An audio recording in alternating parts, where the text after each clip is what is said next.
Shalom, kami ucapkan selamat malam kepada seluruh jemaat GKPO Lanut Soleman yang ada di rumah. Pada malam hari ini, Kamis tanggal 22 April 2021, kita akan melaksanakan ibadah KRT online. Semoga seluruh jemaat di rumah dalam kondisi sehat, walaupun virus corona atau COVID-19 masih melanda negeri ini, tetapi tidak mengurangi kerinduan kita semua untuk beribadah kepada Tuhan. Untuk memulai ibadah pada malam hari ini, kita akan menyanyi dari Kidung Pujian dari pelengkap Kidung Jemaat nomor 126 bait 1.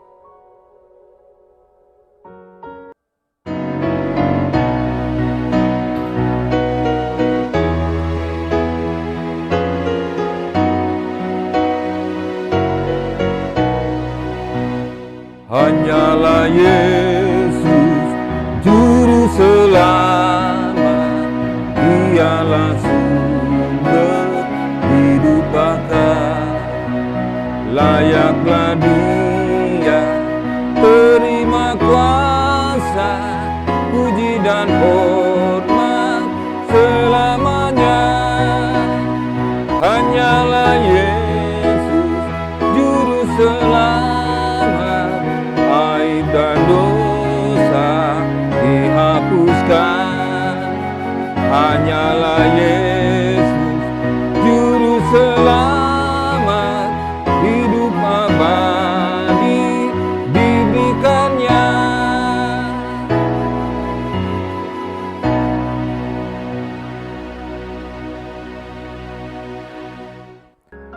Jemaat yang dikasihi oleh Tuhan kita Yesus Kristus, sebelum kita membaca firman Tuhan dan merenungkan firman Tuhan pada malam hari ini, terlebih dahulu kita berdoa minta pertolongan Roh Kudus untuk hadir pada ibadah kita pada malam hari ini. Mari jemaat kita satu dalam doa.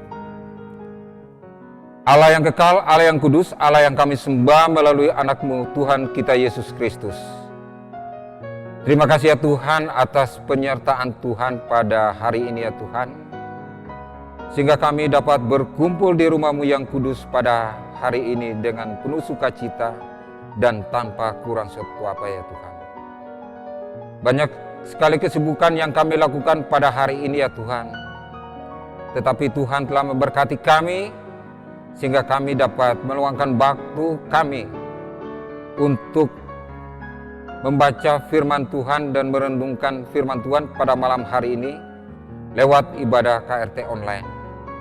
Bapa dalam surga, sebelum firman ini kami baca dan kami renungkan, kami mohon pertolongan Roh-Mu yang kudus untuk hadir di tengah-tengah rumah-Mu yang kudus pada malam hari ini ya Tuhan, sehingga kami dapat membaca firman-Mu yang kudus ini dengan baik dan benar di hadapan-Mu ya Tuhan. Inilah doa dan ucapan syukur kami ya Tuhan, yang kami naikkan hanya di dalam satu nama. Tuhan Yesus Kristus adalah Tuhan dan Juru Selamat kami yang hidup. Kami telah berdoa dan mengucap syukur. Haleluya. Amin. Jemaat yang dikasihi oleh Tuhan kita Yesus Kristus, pembacaan firman Tuhan pada kita pada malam hari ini yaitu terambil dari Filipi 1 ayat 27 sampai 30 yang berbunyi demikian. Nasihat supaya tetap berjuang.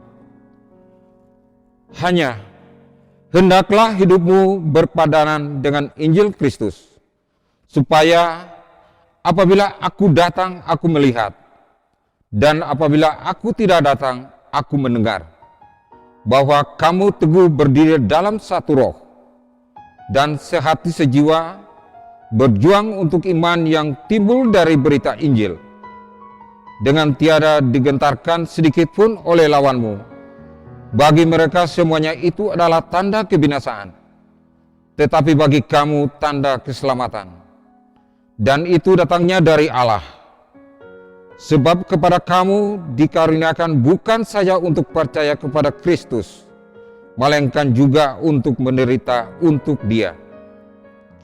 Dalam pergumulan yang sama seperti yang dahulu kamu lihat padaku, dan yang sekarang kamu dengar tentang aku. Berbahagialah kita semua yang membaca dan mendengarkan firman Tuhan pada malam hari ini, dan melakukan di dalam kehidupan kita hari lepas hari. Haleluya.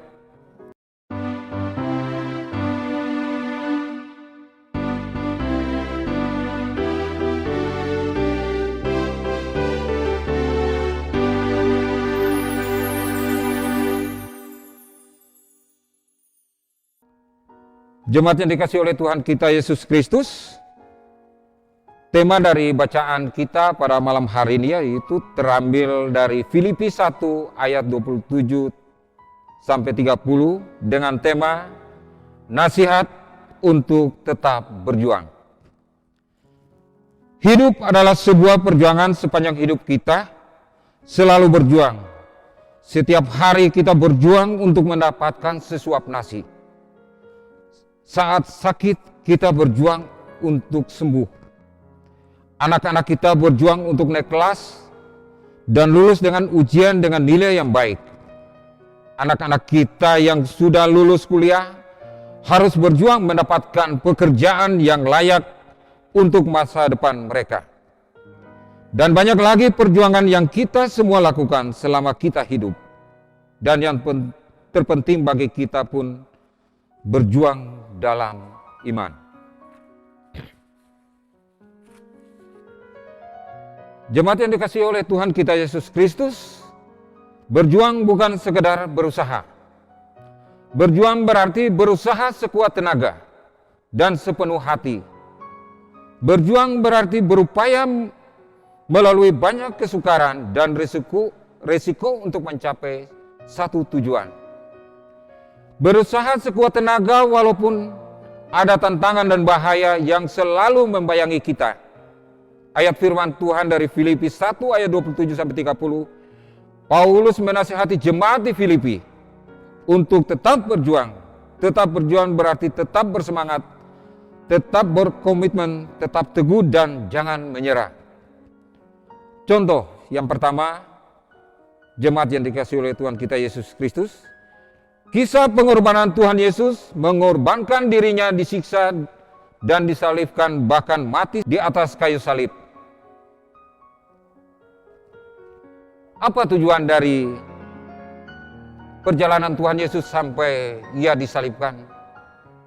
Ada tujuan yang Tuhan Yesus lakukan pada saat itu, yaitu menebus seluruh dosa umat manusia, termasuk Bapak, Ibu, dan saya sekalian pada malam hari ini. Pada kisah ini, saya melihat bahwa pengorbanan Tuhan Yesus ini benar-benar sungguh luar biasa. Ya, kenapa saya bilang demikian? Kalau kita sebagai manusia, apa yang telah kita alami seperti yang dialami oleh Tuhan Yesus, kalau sebagai manusia, sepertinya kita tidak mampu dan kita akan menyerah. Tapi pada saat itu, Tuhan Yesus melakukan semua penderitaan. Dia mengikuti apa yang Dia harus jalankan untuk menebus dosa kita. Tidak ada kata menyerah, melainkan Dia bersedia mati. Dia menyerahkan seluruh hidupnya pada saat itu untuk menebus dosa kita. Contoh yang kedua, kisah para pahlawan kita berjuang melawan penjajah merebut kemerdekaan. Dan tujuan rakyat Indonesia saat itu adalah kata merdeka. Banyak rakyat Indonesia yang gugur saat itu. Kita bisa bayangkan, Bapak Ibu sekalian, pada saat itu kondisi bangsa Indonesia pada saat itu tidak memiliki peralatan yang secanggih seperti penjajahan pada saat waktu itu. Tetapi dengan tekad yang luar biasa dan berdoa kepada Tuhan, apa yang mereka lakukan. Ya, pahlawan-pahlawan kita yang terdahulu yang mati untuk merebut kemerdekaan dari tangan penjajah, mereka dapat berhasil. Dan semua itu bukanlah hanya kekuatan yang kita andalkan, tetapi saya yakin dan percaya pada saat itu mereka sehati untuk selalu berdoa untuk merebut negara ini dari penjajahan. Poin yang ketiga. Pada poin ketiga ini, perjuangan kita saat ini adalah, kalau saya mau katakan ada double atau ada dua. Yang pertama, perjuangan melawan COVID-19. Kenapa saya katakan demikian? Karena saat ini kita semua sudah tahu bahwa virus corona sampai saat ini masih terus melanda negeri ini. Dan masih banyak korban-korban yang meninggal. Ya. Banyak yang masih rumah sakit, masih masuk rumah sakit. Ya. Dan saat ini kita masih tetap berjuang dan berjuang dan berjuang terus. Dan apakah kita hanya berjuang mengandalkan kekuatan kita untuk melawan COVID-19? Saya rasa tidak.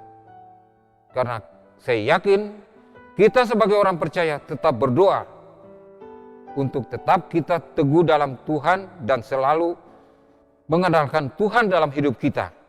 Sehingga kita sampai saat ini masih dalam lindungan tangan Tuhan dan kita semua dalam kondisi sehat, termasuk Bapak Ibu di rumah dan saya pada saat ini. Yang kedua, perjuangan di situasi yang sulit. Kenapa saya mengatakan hal demikian? Satu sisi, kita tidak boleh keluar. Ya, dalam arti dibatasi untuk kita keluar atau berkerumun atau berkumpul sama teman kita. Ya. Karena mencegah agar sampai jangan kita tertular COVID-19. Di satu sisi, kita harus berjuang untuk kehidupan kita sehari-hari. Ini yang sangat berat.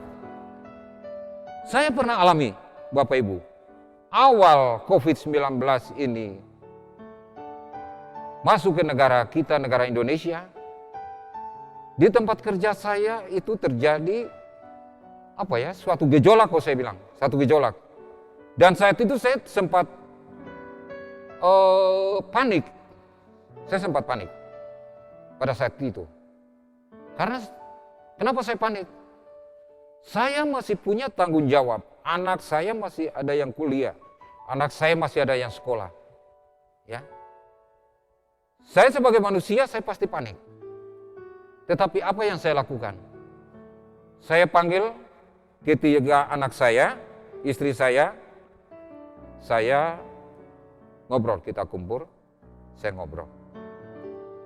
Saya bilang, situasi seperti ini di kantor Papa, ya kantor saya,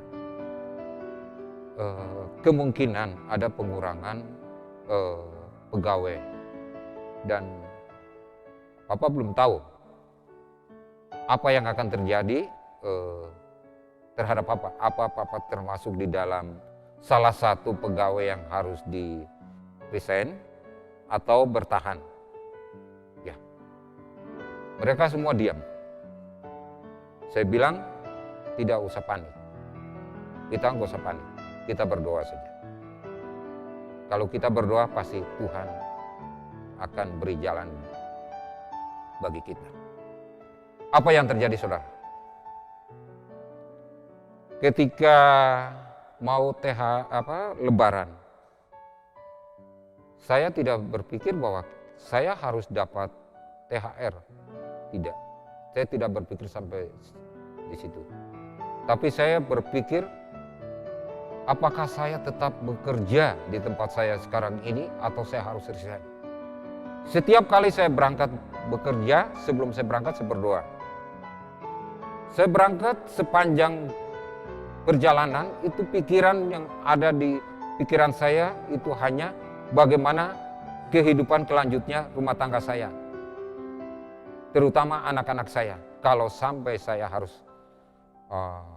resign, berarti anak-anak saya pun ada yang tidak bisa melanjutkan sekolah atau studi.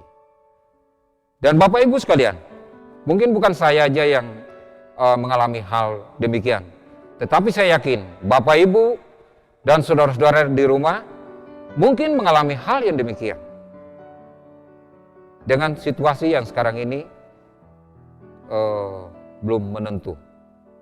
Tetapi apa yang Tuhan lakukan terhadap kehidupan saya, ini yang saya rasakan. Saat itu saya mendapat tunjangan hari raya. Itu yang tidak saya pikirkan, saya dapat full gaji. 1 kali gaji. Dalam hati saya, puji Tuhan. Tuhan mendengar doa saya. Yang kedua lagi, kita pada saat itu masuk kerja saling bergantian. Jadi 1 minggu saya masuk 4 hari, off-nya 2 hari. Tetapi apa yang terjadi? Gaji saya tidak ada yang dipotong. Ya, puji Tuhan. Itu mujizat yang 2 hal yang saya rasakan di dalam kehidupan saya pada waktu itu. Dan sampai saat ini puji Tuhan, kembali kantor saya perlahan-lahan sudah mulai bangkit kembali, dan puji Tuhan tidak ada di antara kita semua di tempat saya bekerja, tidak ada yang dirumahkan. Dan ini adalah satu mujizat di dalam kehidupan saya yang saya rasakan. Pasti Bapak dan Ibu juga merasakan hal yang demikian.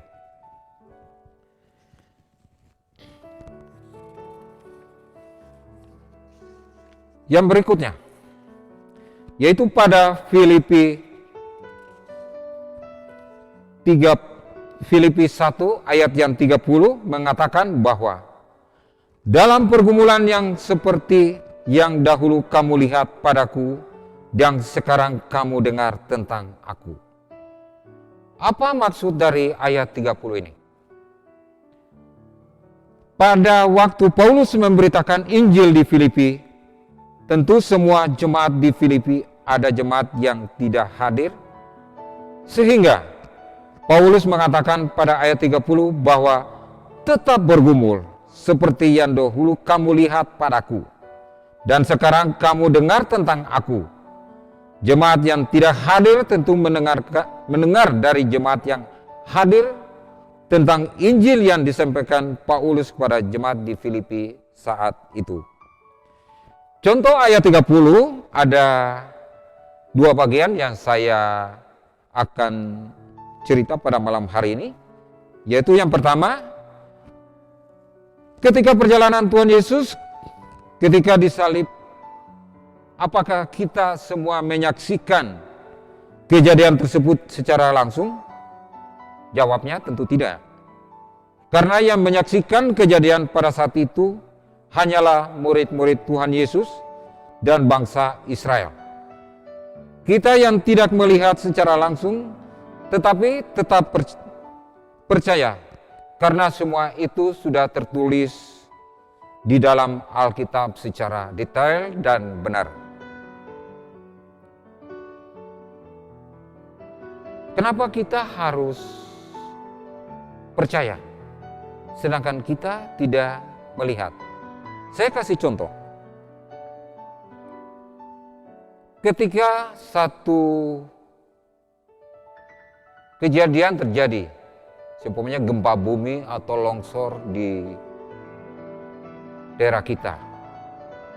Pada saat itu kita tentu tidak melihat, tetapi kita percaya. Ya. Karena apa yang diberitakan oleh media itu bisa dipertanggungjawabkan. Seperti itu contohnya. Ya. Jadi pada waktu Paulus memberitakan Injil di Filipi, semua masyarakat Filipi belum tentu semua hadir. Mungkin ada yang di pasar, ada yang kemana, ya. Jadi saat berita itu disampaikan oleh Paulus, tentu yang tidak hadir itu mendengar dari yang hadir. Ya. Kenapa mereka harus percaya? Karena yang disampaikan Paulus yaitu adalah Injil Kristus dan berita kebenaran. Kalau saat itu Paulus mungkin bukan memberitakan firman Tuhan atau Injil, ya mungkin yang lain juga dengar juga mungkin tidak percaya, ya kan? Itu. Jadi ayat 30 di sini mengatakan bahwa tetap bergumul seperti yang dahulu kamu lihat padaku dan sekarang kamu dengar tentang aku. Jadi walaupun tidak melihat atau tidak hadir pada saat Paulus menyampaikan firman Tuhan, tetapi mereka yakin dan percaya bahwa itu adalah Injil yang benar. Ya.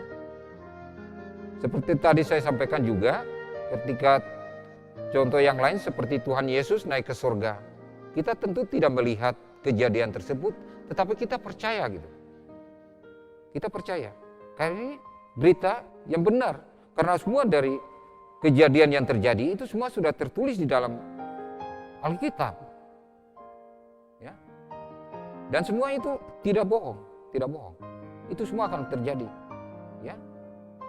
Seperti ada kelaparan, gempa bumi di mana-mana. Itu semua akan terjadi di dunia ini. Di Alkitab sudah tertulis, sudah jelas. Makanya kita harus benar-benar meyakini itu, bahwa firman Tuhan itulah firman yang benar bagi kita semua orang percaya. Sebagai kesimpulan, ayat firman Tuhan yang kita baca dan renungkan dari Filipi 1 ayat 27-30 merupakan nasihat yang perlu kita teladani dari Paulus untuk selalu kita lakukan di dalam kehidupan kita sehari-hari dan selalu mengandalkan Tuhan. Amin.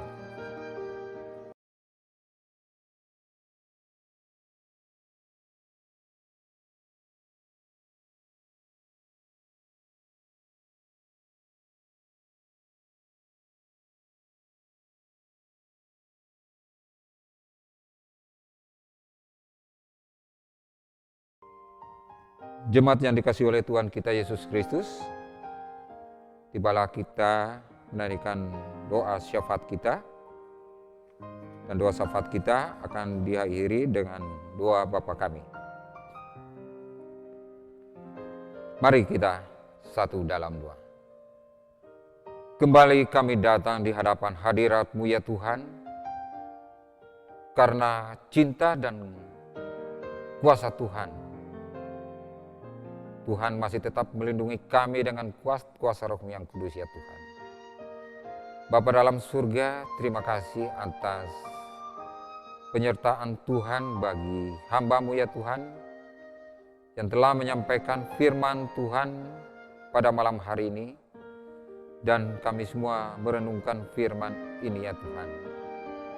Bapa dalam surga, kiranya Engkau memberkati, sehingga firman ini tidak berlalu begitu saja, tetapi mendiami hati kami masing-masing Tuhan. Terutama kami dapat melakukan dan mempraktekkan itu di dalam kehidupan kami hari lepas hari ya Tuhan. Bapa dalam surga, pada saat ini kami berdoa untuk seluruh jemaat di rumah yang mengikuti ibadah online KRT pada hari ini. Tuhan berkati dengan kehidupan mereka masing-masing, dengan pergumulan mereka masing-masing ya Tuhan.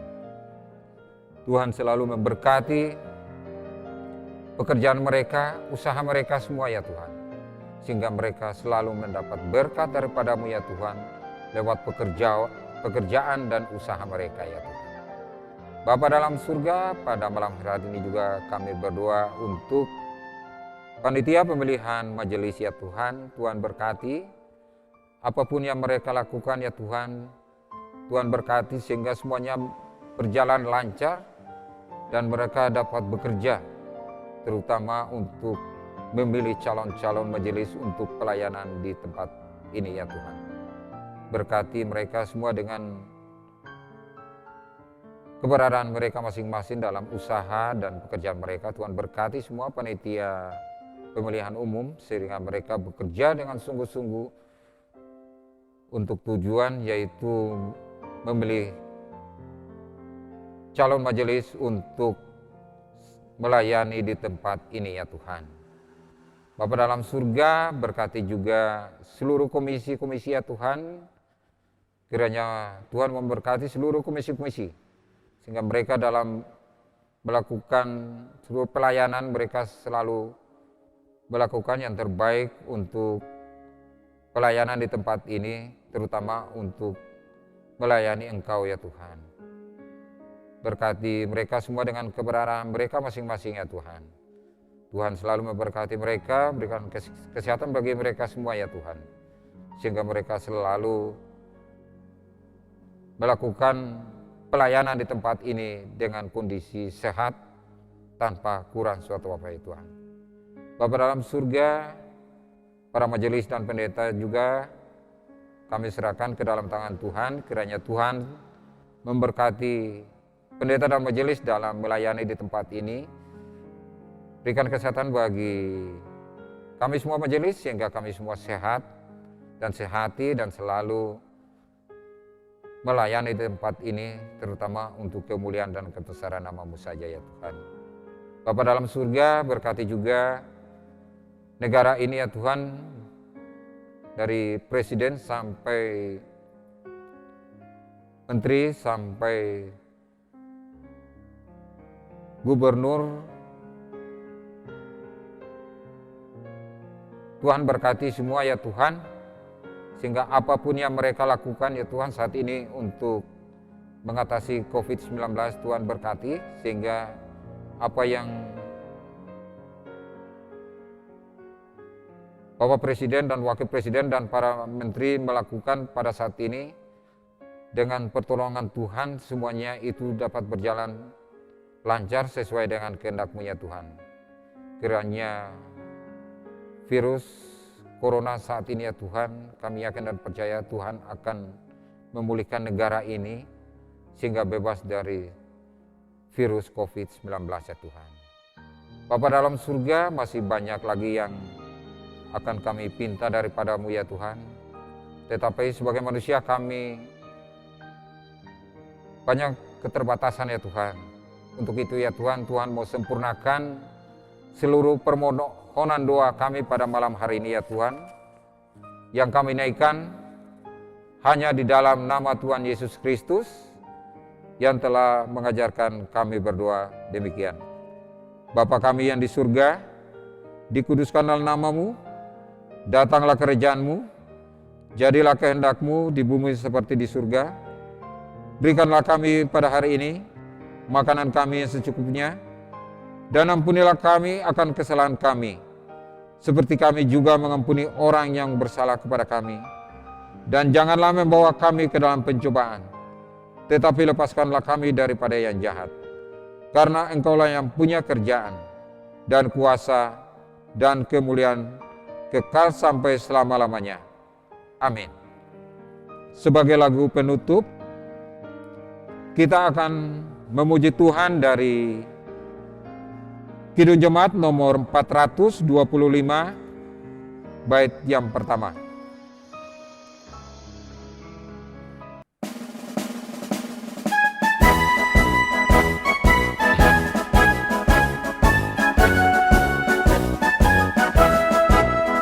Berkumandang suara dari seberang, kirimlah cahayamu.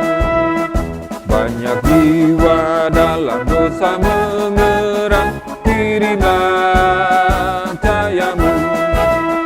Kirimlah pelita Injili menyentak yang terlelap.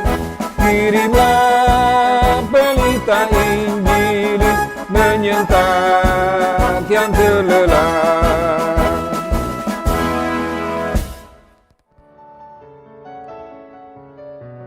Kita akan menerima berkat Tuhan. Jemaat Tuhan, supaya kita dimampukan untuk melakukan firman Tuhan yang telah diberitakan, mari arahkan hati dan pikiran kita kepada Tuhan untuk terima berkat-Nya.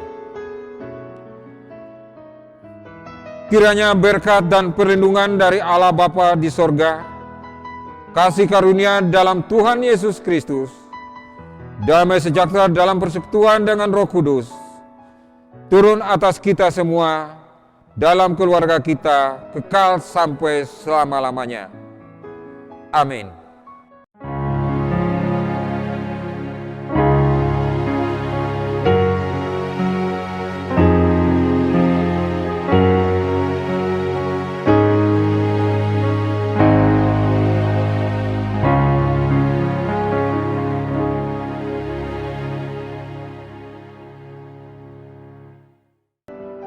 Selamat malam untuk jemaat yang sudah mengikuti ibadah KRT online. Sampai jumpa pada ibadah KRT online minggu depan. Tuhan Yesus memberkati kita semua. Amin. Salam.